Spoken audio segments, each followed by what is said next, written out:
Welcome back to my channel. ఈరోజు మన ఛానల్లో మరో సరికొత్త బ్రేక్ఫాస్ట్ అండ్ డిన్నర్ రెసిపీతో మీ ముందుకు వచ్చేసానండి. చాలా చాలా టేస్టీగా ఉంటుంది. మీరైతే ఫుల్గా వీడియో చూసేయండి, ఎక్కడ స్కిప్ చేయకుండా. ఇక రెసిపీ స్టార్ట్ చేసుకుందాం. దీనికోసం అయితే ముందుగా ఒక మిక్సింగ్ బౌల్ తీసుకొని ఒక కప్పుతో గోధుమ పిండిని తీసుకోండి. ఏ కప్పుతో అయితే గోధుమ పిండి తీసుకున్నామో అదే కప్పుతో హాఫ్ కప్పు వరకు శనగపిండిని తీసుకోండి. అలాగే ఒక హాఫ్ కప్పు వరకు సుజీ రవ్వ, ఉప్మా చేసుకుంటాం కదండి, తెల్ల రవ్వ, దానిని తీసుకోండి. అలాగే ఒక హాఫ్ కప్పు వరకు పెరుగుని తీసుకోండి. పెరుగును కానీ లేదంటే మజ్జిగనైనా తీసుకోవచ్చు.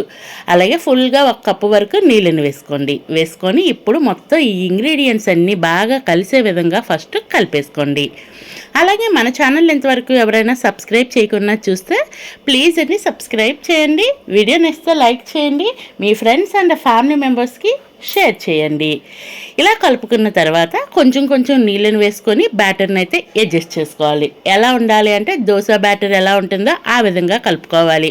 అలా కలుపుకొని కాసేపు మూత పెట్టేసి పక్కన పెట్టేస్తే కనుక మనకి రవ్వ అనేది బాగా నాని ఉంటుంది. అప్పుడు మనం వేసుకునే వాటర్ని కూడా కాస్త పీల్చుకొని కొంచెం తిక్కగా అవుతుంది. నేను వీడియోలో చూపిస్తున్నాను చూడండి. ఈ విధంగా కొంచెం నీళ్ళని వేసుకొని కలుపుకోవాలి. అలాగే రెగ్యులర్గా ఇడ్లీ, దోశ అలా అన్ని బోరు కొడితే కనుక ఇలా ట్రై చేయండి. టేస్ట్ అయితే చాలా చాలా బాగుంటుంది. అలాగే హెల్త్కి కూడా మంచిది. ఇలా కలుపుకొని మూత పెట్టేసి పక్కన పెట్టేయండి. ఇప్పుడు చట్నీని అనేది రెడీ చేసుకుందాం. దీనికోసం నేను ఇక్కడ కొబ్బరి చట్నీ చేస్తున్నాను. దానికోసం ముందుగా ఒక చిన్న మిక్సీ జార్ తీసుకోండి. మిక్సీ జార్లో ఒక హాఫ్ కొబ్బరిని అయితే తీసుకొని ఇలా ముక్కలుగా కోసేసి వేసుకోండి.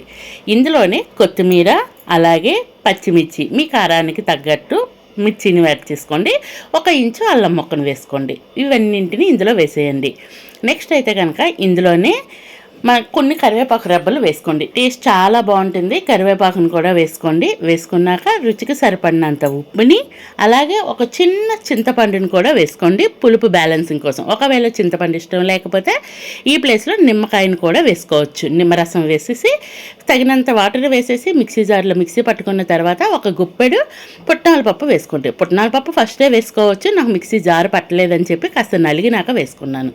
దీనికి తాలింపుని వేసుకోండి. ఇలా గట్టి చట్నీతో సర్వ్ చేసుకుంటే చాలా బాగుంటుంది మనం చేసుకునే ఈ దోశ రెసిపీకి. ఇలా రెడీ చేసుకొని పక్కన పెట్టేయండి.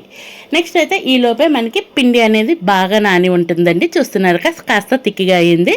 ఈ ప్లేస్లో అయితే ఇప్పుడు సన్నగా కోసుకున్న ఉల్లిపాయ ముక్కలు, సన్నగా కోసుకున్న కొత్తిమీర, అలాగే రుచికి సరిపడినంత ఉప్పు వేసేసి మొత్తం బాగా కలిపేసుకోండి.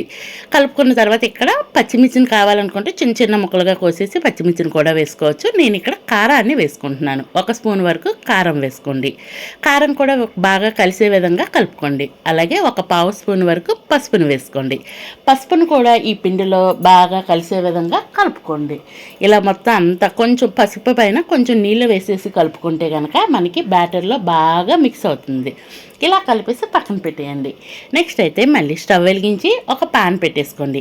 పాన్ పైన ఆయిల్ గ్రీస్ చేసుకొని ఒక గరిటెన్నర వరకు బ్యాటర్ని వేసుకొని మనకు దోశ రెగ్యులర్గా ఎలాగా స్ప్రెడ్ చేసుకుంటామో అదే విధంగా స్ప్రెడ్ చేసుకోండి. అలా చేసుకున్నాక పైనుంచి కాస్తంత ఆయిల్ వేసుకోండి. ఆయిల్ వేసేసి మూత పెట్టేయండి. మూత పెట్టేసి మీడియం ఫ్లేమ్లో బాగా కుక్ చేసుకుంటే 1 సైడ్ కాస్త కలర్ వచ్చినాక రెండో వైపు టర్న్ చేసుకోవచ్చు. లేదు అనుకుంటే ఆల్రెడీ పైన కూడా కుక్ అయిపోద్ది కాబట్టి అలాగే కూడా సర్వ్ చేసుకోవచ్చు. నేనైతే 2 వైపులా ఒకటి చేస్తున్నాను, ఒకటైతే అలాగా చేసుకుంటున్నా. ఫైనల్లీ మన రెసిపీ అయితే రెడీ అయిపోయింది కదా. ఇప్పుడు చట్నీ వేసుకొని టేస్ట్ చేయండి. టేస్ట్ అయితే అద్భుతంగా ఉంటుంది.